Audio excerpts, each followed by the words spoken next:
This week's director is likely on most cinephiles' lists, and he's inspired some of the greatest living directors working today. We're talking about Akira Kurosawa.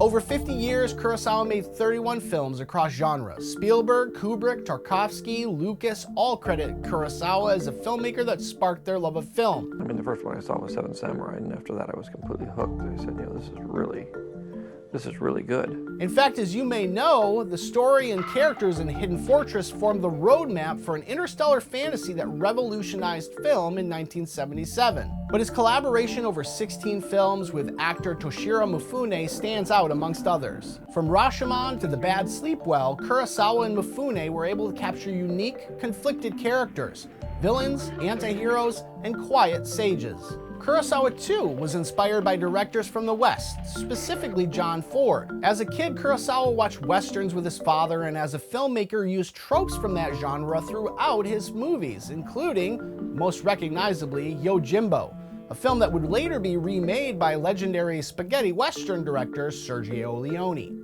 Over decades, he experienced great success and extreme lows. At his lowest point in 1971, Kurosawa attempted suicide.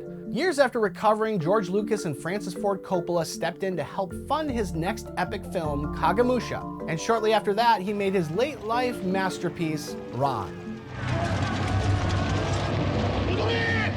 Ultimately, every Kurosawa film is watchable, most are spectacular. Redbeard, Seven Samurai, Dersu Uzala, Ikiru, and High and Low are my favorites. If you haven't seen any of his films, Yojimbo and Hidden Fortress are probably his most accessible. You can find most of his films on the Criterion Channel or Max, or check out your local library. They likely have a few. Check them all out when you can. Let me know what you think. Like and subscribe, and I'll see you back here next week.